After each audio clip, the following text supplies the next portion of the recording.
I set my fork down with the kind of deliberate calm that makes people nervous. The noise at Aunt Elaine's dining table doesn't stop right away. Uncle Greg is still mid-sentence about something involving his golf handicap, and my cousin Brittany is scrolling through her phone, half listening to her husband complain about traffic. The Thanksgiving spread covers every inch of the oak table.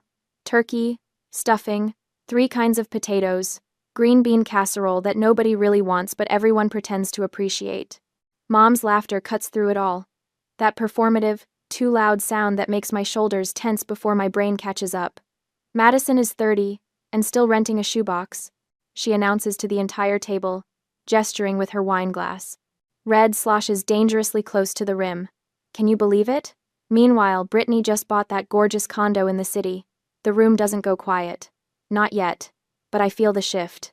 That microscopic change in air pressure when people realize something is about to happen. Brittany looks up from her phone, uncomfortable. Mom didn't help us with the down payment or anything. Of course not. Mom says, waving her hand dismissively. You and Trevor are responsible adults who plan for the future. Her eyes land on me, and there's that familiar glint, the one that says she's enjoying this.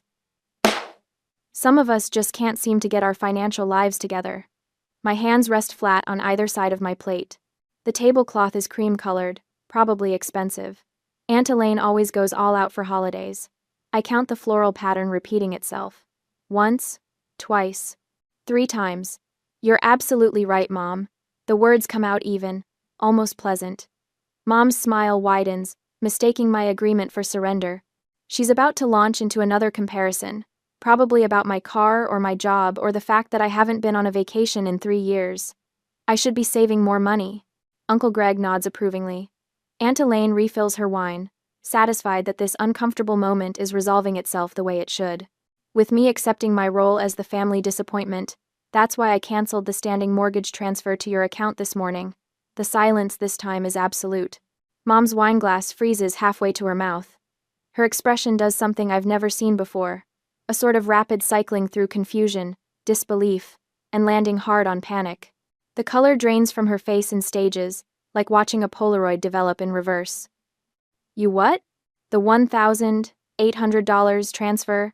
I continue, keeping my voice steady. The one that's been going out on the 1st of every month for the last 2 years? I canceled it. Good luck with the mortgage, Mom. Aunt Elaine's fork clatters against her plate. Uncle Greg clears his throat, suddenly fascinated by the pattern on his napkin. Brittany's eyes go wide, her phone forgotten in her lap. Madison. Mom's voice has an edge now, sharp enough to draw blood. This isn't funny. I'm not laughing. Earlier that day, I sat in my car in Elaine's driveway, staring at my phone. The banking app was open, showing the scheduled transfers screen. $1,800 on the 1st. Every single month. Never late, never missed. I scrolled through the history, watching my checking account balance drain and refill in a rhythm I'd memorized. Paycheck in, mortgage payment out, bills, groceries. Whatever was left went into savings that never seemed to grow. My finger hovered over the cancel recurring transfer button. I'd pulled up this screen before, dozens of times, but I'd always closed the app, convinced myself that next month would be different. That eventually, Mom would acknowledge what I was doing. That she'd at least stop humiliating me at family gatherings. The button turned red when I held it down. Are you sure you want to cancel this recurring transfer? I pressed confirm. Now, sitting at this table surrounded by the people who are supposed to be my family, I watch the power dynamics shatter like dropped crystal. You can't be serious. Mom's voice rises. Madison Ann Wright, you sit down and tell me you're joking right now. I'm already standing, reaching for my coat from the back of my chair.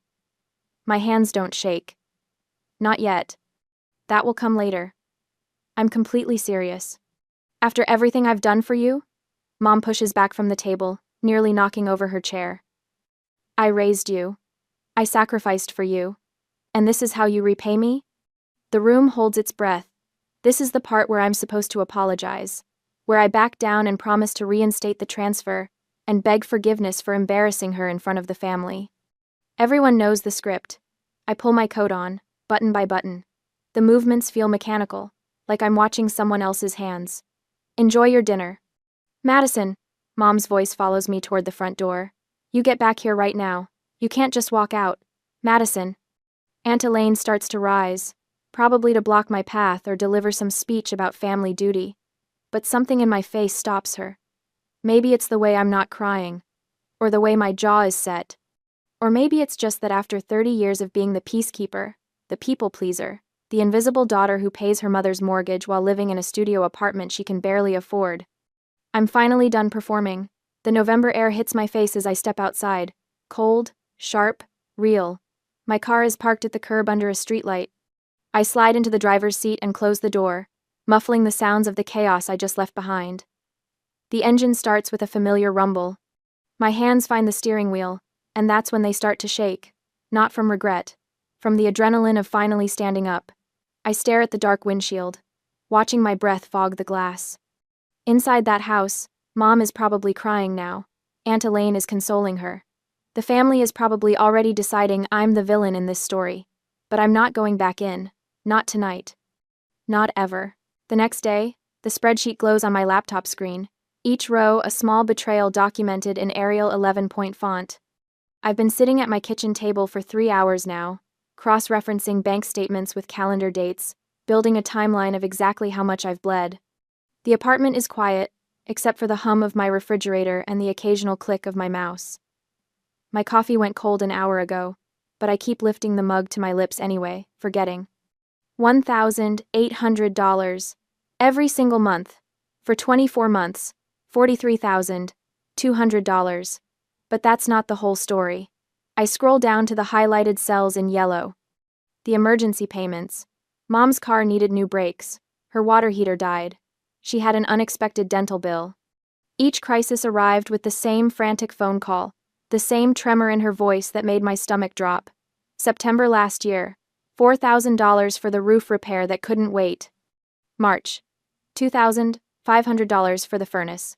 June, $5,000 because the property taxes came due, and she'd completely forgotten. December, right before Christmas, $13,000. She said the townhouse was going into foreclosure. She cried on the phone. I emptied my savings account and canceled my own holiday plans. The total at the bottom of the spreadsheet makes my chest tight. $68,000. I saved the file with a name that feels like evidence. Madison, Wright, Financial, Documentation, 2023-2025, XLSX. Then I save it again to my cloud drive. Then I email it to myself. I'm not losing this. My phone buzzes against the table. Dad's name on the screen. Hey, I answered. Your aunt called me. His voice is careful. Said you made a scene at Thanksgiving. I stated a fact. Good for you. He exhales, and I can picture him in his kitchen, leaning against the counter the way he does when he's gathering his thoughts.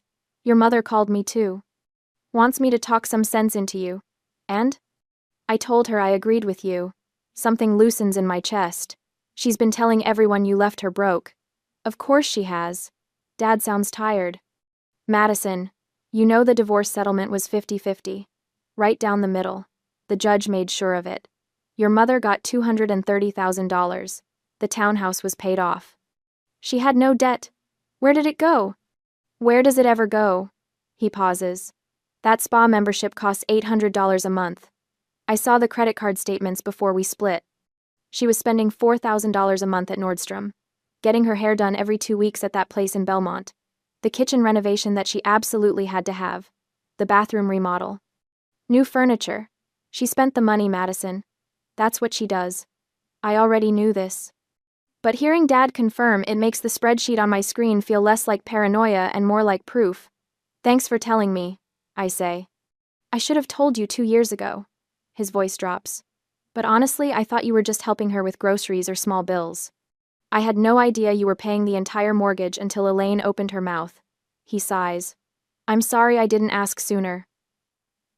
Everyone. We hang up, and I'm staring at the spreadsheet again when someone knocks on my door. Sharp, insistent raps that make me flinch. I know who it is before I open it. Aunt Elaine stands in my hallway, still wearing her coat, her face arranged in that expression of righteous concern that makes her look like a church lady about to deliver a sermon. She doesn't wait for an invitation. She pushes past me into my apartment, her eyes scanning the small space with the kind of judgment that catalogs every second-hand piece of furniture, every scuff mark on the wall. "We need to talk," she announces.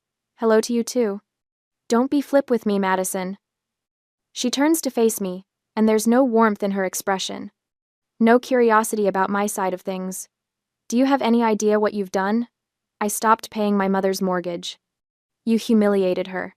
In front of the entire family." Elaine's voice rises. "She's your mother. She raised you. And you threw that in her face like it meant nothing." I close the door. My hand stays on the knob. "Did she tell you how much I've been paying?" "That's not the point. $1,800 a month. For 2 years. Plus another $24,000 in emergency payments." The numbers roll off my tongue. I've been staring at them long enough that they're memorized. $68,000 total. Elaine waves her hand like, I'm talking about pocket change. Family helps family. Does family humiliate family at Thanksgiving dinner? She was just joking. She called me a financial failure. She compared me to Brittany. She does this every time we're together, and I'm supposed to smile and keep writing checks? Your mother is bad with money. Elaine says it like she's admitting something, like this confession should make me sympathetic. Everyone knows that. But she raised you by herself after your father left. You owe her. Dad didn't leave her broke. The divorce was 50-50. Elaine's mouth tightens. She knows. Of course she knows. That doesn't change your responsibility. If you stop paying, she loses the house. Is that what you want? Your mother homeless? I want her to be an adult. She's 55 years old, Madison. She can't just start over. I'm 30. Why can't I? The question hangs in the air. Elaine stares at me, and I see the calculation happening behind her eyes. She's realizing that shame won't work anymore. That I'm not the same person who showed up to Thanksgiving dinner yesterday. If she loses that house, everyone will know it's your fault. She says finally. Your cousins, your aunts and uncles, everyone at church. They'll know you abandoned your own mother. They can think whatever they want. This will follow you. Her voice drops, taking on an almost threatening edge. People talk. Your coworkers will hear about it. Your boss. Everyone will know what kind of daughter you are. I walk to my laptop and turn it to face her. The spreadsheet fills the screen. $68,000 in a cell at the bottom, highlighted in red. Feel free to share that number when you're telling everyone what kind of daughter I am. Elaine looks at the screen. Her jaw works, but she doesn't say anything. I'm done, I tell her. You can leave now. She goes without another word, and I lock the door behind her. Then I sit back down at my kitchen table and open my email. The message takes me 10 minutes to write. I keep it formal, professional. The kind of email I'd send at work when documenting a problem. 2. Carolyn Wright, Elaine Peterson, CC. Richard Wright, subject, financial support notice. Effective immediately. I will no longer provide financial support for mortgage payments or other expenses. I have attached documentation showing $68,000 in payments made between November 2023 and November 2025. This decision is final. Madison Wright. I attach the spreadsheet. My finger hovers over the send button for only a moment. The email whooshes away. My phone stays silent for the rest of the evening. No calls, no texts. When I check the family group chat before bed, there are no new messages. Just silence where there used to be constant noise. I look at my bank account one more time. The balance is higher than it's been in 2 years. Next month, it will be higher still. The price of that number is the silence on my phone, the ostracization that's already starting. But for the first time in 24 months, I can breathe. On Monday, the notification pops up on my phone during lunch break. A coworker tagged me in a comment thread. I don't even need to open it to know what's happening. My stomach drops before my brain catches up, that familiar sick weight settling somewhere behind my ribs. The post is public. Of course it is. Mom has never believed in handling family business privately, not when there's an audience to manipulate.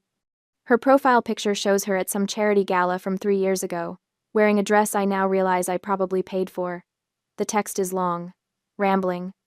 The kind of emotional vomit that people scroll past unless they know the players involved. Some people don't understand what it means to honor your parents. It begins.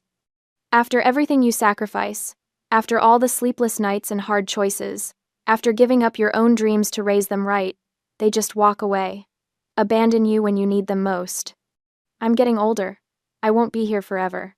But I guess that doesn't matter to some people. She doesn't name me. She's too smart for that. But she's tagged Anna Lane, Uncle Greg, 3 cousins, and half a dozen family friends, people who were at Thanksgiving, people who know exactly who she's talking about.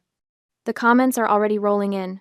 Sympathetic emojis, praying for you and stay strong, and some children just don't appreciate what they have. Mrs. Henderson from 2 doors down wrote, "You deserve so much better." I lock my phone and set it face down on my desk. The spreadsheet I was working on blurs in front of me. "Hey, Madison?" I look up. Jessica from accounting is standing in my cubicle entrance, her expression carefully neutral. The kind of neutral that means she's seen something and doesn't know how to bring it up. "I just wanted to check if everything's okay. I saw your mom's post and..." Heat floods my face. Not embarrassment exactly. Something sharper. The realization that my personal crisis has officially leaked into my professional life. I'm fine. The words taste like cardboard. Family stuff. You know how it is. Jessica nods, but her eyes hold that look. Pity mixed with curiosity, mixed with judgment. She's wondering what I did to deserve a public shaming from my own mother. Whether there's truth to the ungrateful daughter narrative my mother is spinning.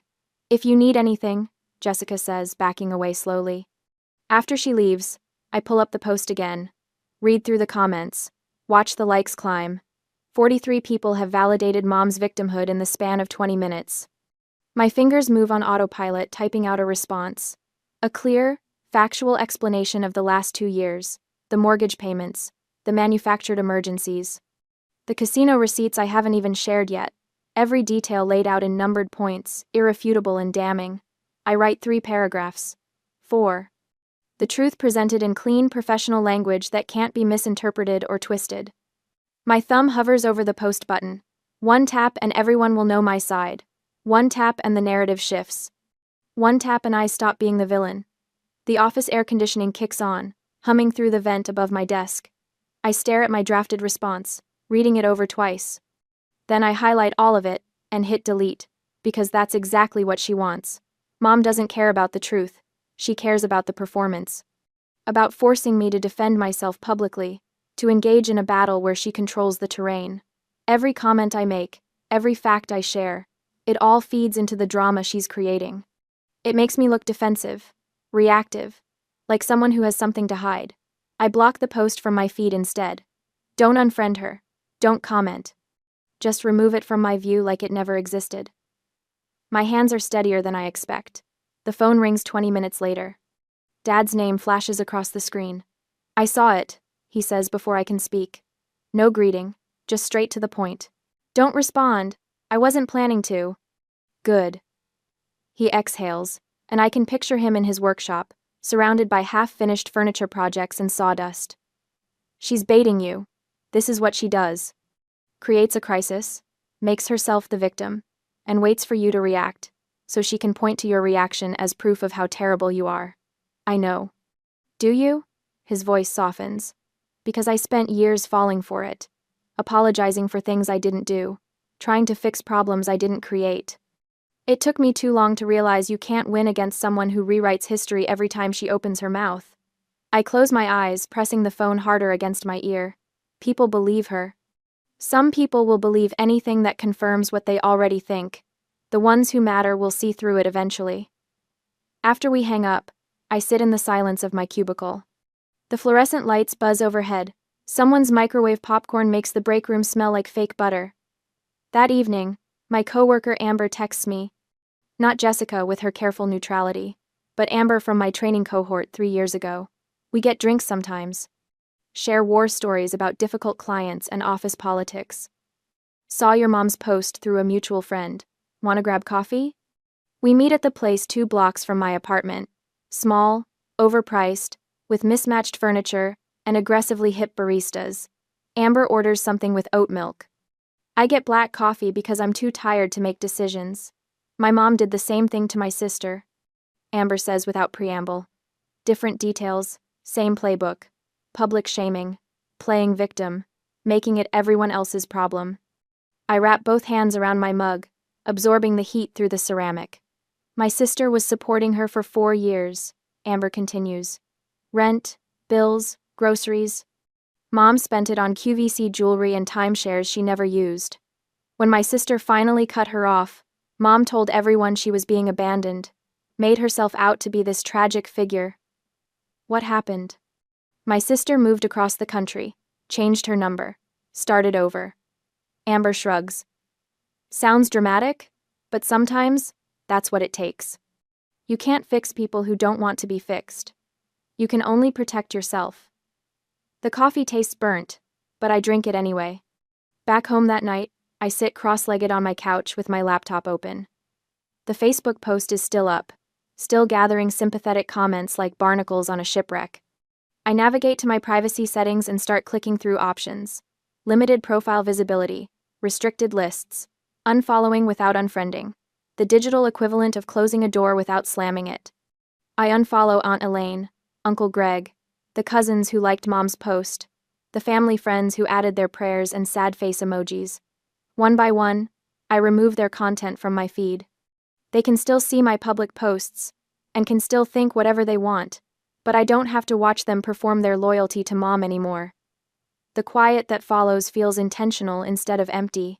The phone vibrates in my hand at 7:30 a Wednesday morning. 3 weeks of silence were broken with this call. Aunt Elaine's name glows on the screen, and my stomach drops before I even answer. It's an emergency. Her voice is breathless, theatrical. The utilities are being cut off and the sheriff is at the door. Madison, you have to do something. Behind her, Mom wails. The sound is high-pitched, desperate, exactly calibrated to trigger every guilt receptor I've spent 30 years developing. What happened to the money from... There's no time for questions. Elaine snaps. Your mother has 0 cash. 0. They're going to shut everything off today. She'll have to move into some horrible motel, or worse, she'll have no choice but to show up at your office. The threat lands exactly as intended. I picture Mom making a scene in the lobby at work, crying to my boss about her cruel daughter. The professional reputation I've carefully built, shattered in one performative meltdown. You have 2 hours to fix this, Madison. 2 hours. The call ends before I can respond. I sit on the edge of my bed, still in my pajamas, phone cooling in my palm. The apartment is quiet, except for the hum of the refrigerator and distant traffic. My bank app is already open from checking my balance earlier. That little green number that's finally starting to grow. The old Madison would already be getting dressed, already calculating how much she could transfer without overdrafting, already composing the apology she'd offer for letting things get this bad. But I've seen the pattern now. The manufactured crisis, the impossible deadline, the threat of public humiliation as leverage. I scroll through my text history with Mom instead. 3 weeks of silence since the email, not a single response to the spreadsheet, no acknowledgement of the $68,000, just radio silence until this exact moment when she needs something. My finger hovers over the banking app, then I close it.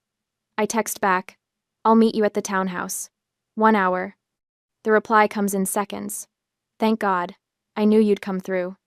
I shower, dress in my usual work clothes, gray slacks, white blouse, minimal makeup. The mirror shows someone who looks tired, defeated, beaten down. Perfect. The drive to Mom's townhouse takes 35 minutes, but I make them wait longer. My hands are steady on the wheel. No shaking this time, just cold, clear focus. Mom's car is in the driveway. So is Elaine's Mercedes. I park on the street and walk up the path slowly, counting my steps. 17 from curb to front door. The flower beds Mom planted last spring are overgrown, weeds choking out the petunias she spent $200 on. The door opens before I knock. Finally. Elaine ushers me inside like I'm late for surgery. She's in the living room. She's been beside herself. Mom sits on the couch, tissue box in her lap, mascara smudged, but her eyes are sharp. Alert, watching me for signs of weakness. Elaine hovers behind her, arms crossed, playing the concerned sister. They're barely concealing their smugness. They think this is victory. The prodigal daughter returning with her checkbook open. I don't sit down. Show me the shut-off notice. Mom blinks. What? The sheriff. The utility company. Show me the paperwork. There's no time for... Elaine starts. Show me. Mom's hands flutter toward the coffee table where a single envelope sits. Duke Energy. Addressed to her. I open it. Final notice, dated 3 days ago. Past due amount, $412. Not $1,800. Not the mortgage. Utilities. I'll handle this one last time. The words come out flat, exhausted. Mom's shoulders drop, relief flooding her features. Elaine's expression shifts to satisfaction. They exchange a glance that confirms everything I suspected. This was always about breaking me, about proving they could still pull my strings. I pull out my phone. I need to transfer the payment directly. Just write a check, Mom says quickly. Or Venmo me, whatever's fastest. No. I keep my voice steady, defeated. I need the account information. The login for the utility company. I need the records for my own taxes anyway. The lie slides out smoothly. Reasonable. The kind of thing a responsible person would say. Mom hesitates. This wasn't the plan. She wanted cash, liquid and untraceable. But she needs this money too desperately to refuse. I watch her calculate, watch her decide that getting paid now is worth the minor inconvenience of sharing login credentials. Fine. She rattles off the website, username, password. I type them into my phone, fingers steady. The Duke Energy portal loads. I navigate to payment options, enter my debit card information, and confirm the $412 charge. My bank app shows the transaction processing immediately. There, paid. Thank you, sweetheart. Mom's voice drips with false warmth. I knew you'd understand. Family helps family. But I'm not done. I'm scrolling now. Phone tilted away from their view. Transaction history. Download statements. Screenshot. Screenshot. Screenshot. The phone's camera sound is muted, but my heart hammers so hard I'm sure they can hear it. 6 months of utility bills. Paid on time, every month, no late fees until this one. I keep scrolling, downloading, documenting. Mom is already talking to Elaine about something else, her crisis resolved. They think this is over. They think the ATM is open again. I should go. I pocket my phone. I have work. Of course. Mom doesn't stand to walk me out. Thank you, Madison. I know things have been tense, but this really means a lot. I don't respond. Just head for the door, hand steady on the knob. Outside, I don't drive away immediately. I park down the street where my car isn't visible from the townhouse windows. My phone is hot in my hand, screen glowing with the utility account still open. The login credentials work for more than just Duke Energy. I navigate to her bank account, the one she gave me access to under the guise of paying bills. My thumb hovers over the transaction history. Then I tap it. The numbers that load make my breath catch. 2 days ago.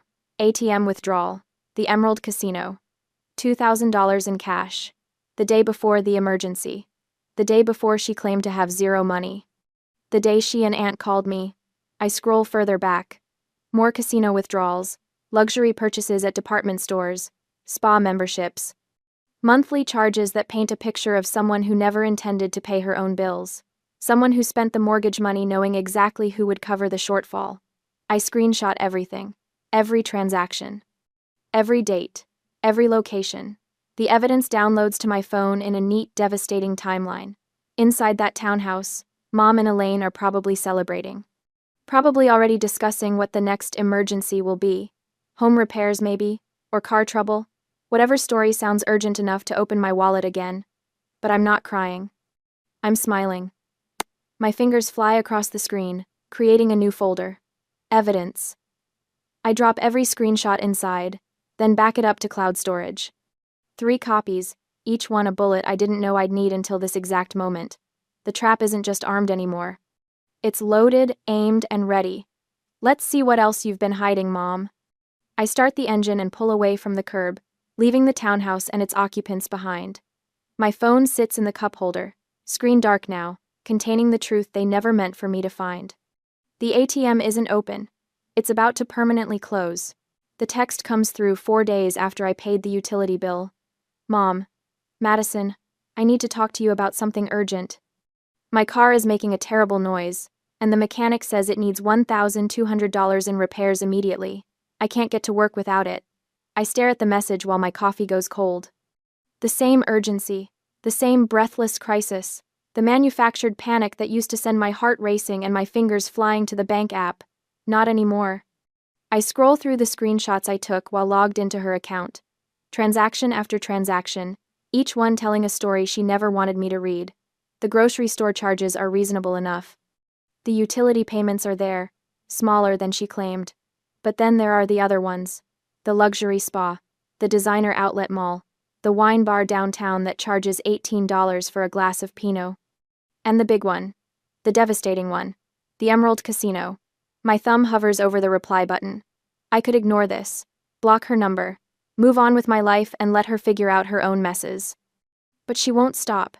People like Mom never stop until someone makes them. Me. Let's talk about it. Can you meet tomorrow afternoon? I think Aunt Elaine should be there too. The response comes back in seconds. Mom. Why does Elaine need to be involved? This is between us. Me. Because she's been involved in every other conversation about my financial responsibility to you. 2:00 at the Riverside Cafe. I'll see you both there. I don't wait for her to argue. I turn off my phone and finish getting ready for work. The next day, the cafe sits on the corner of Main and 3rd, the kind of place with round tables and too much natural light. I arrived 10 minutes early with my laptop bag and a folder containing printed copies of everything, the evidence organized by date, highlighted in yellow where it matters most. Mom and Aunt Elaine walk in together at 2:15. Late, but not late enough to be called out for it.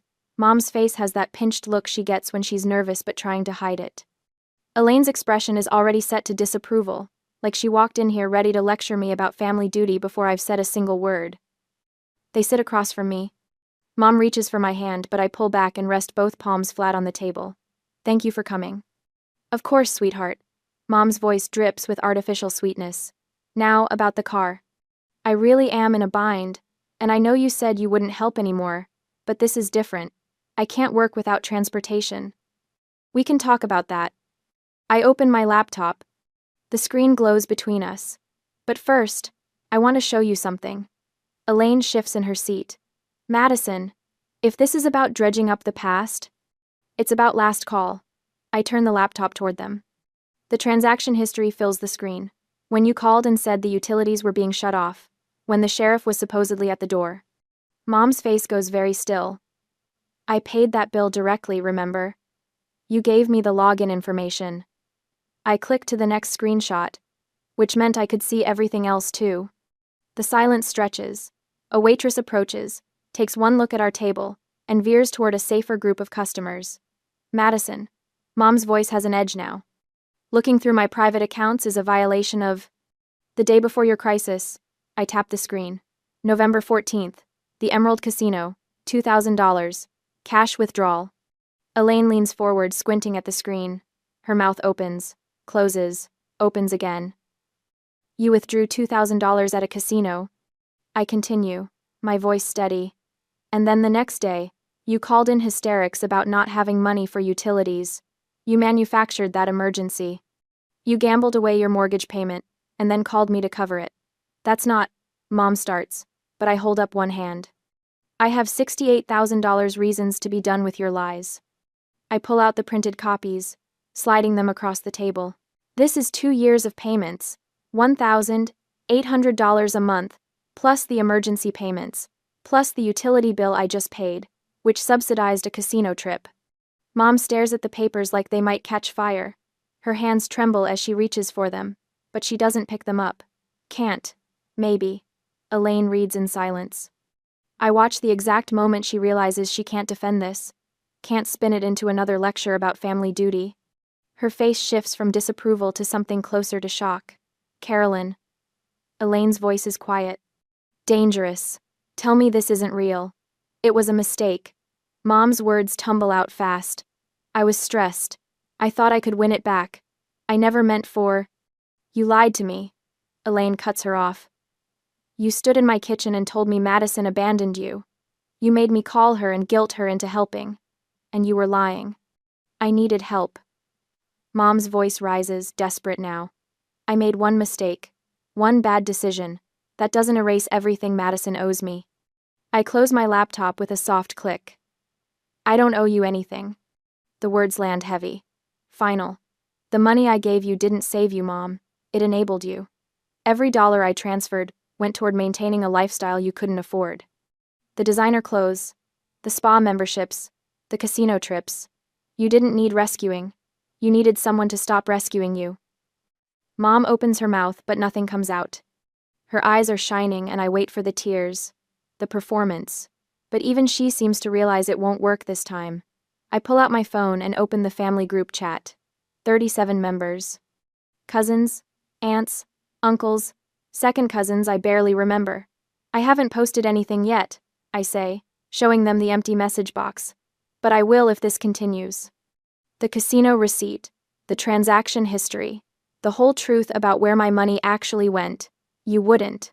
Mom's voice cracks. Try me. I meet her eyes. The caption writes itself. I didn't abandon her. She spent the mortgage money at the casino. Elaine sinks back in her chair, all the fight draining out of her. Without the moral high ground, she's just another witness to a truth too ugly to defend.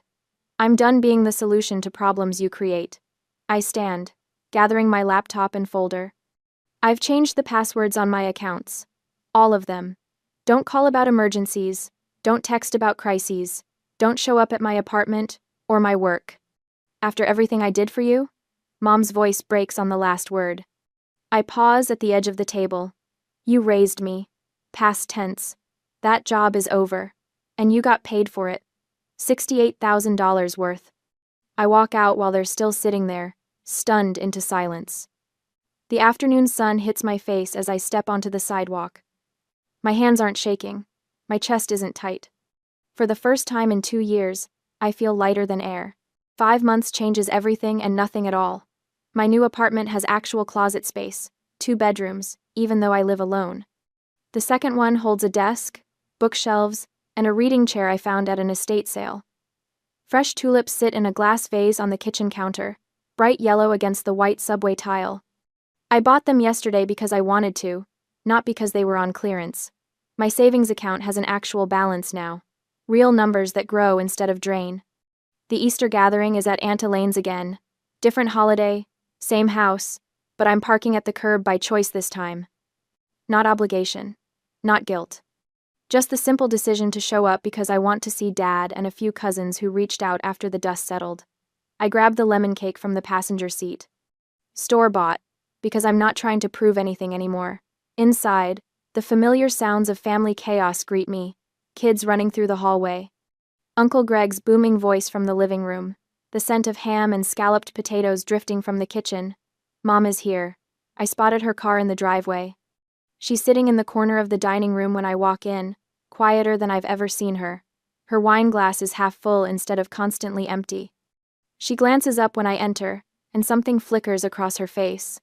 Not quite shame, not quite resentment, something in between that I don't need to name or fix. I nod once. She nods back. That's all there is. Madison. Brittany waves from across the room. She actually smiles, genuine instead of uncomfortable. That cake looks amazing. The conversation flows around me differently now. Aunt Elaine asks about work with real interest instead of veiled judgment. Uncle Greg talks about his new boat, without comparing it to what I can't afford. Nobody mentions my apartment size or my car or my apparent inability to plan for the future. They adjusted. The family learned where the line is, and nobody's testing it anymore. Halfway through dinner, Cousin Mark makes an offhand comment about helping his brother with rent. Family helps family, right? That's what we do. The table doesn't go silent, but I feel the slight shift, that microscopic awareness of weight behind those words.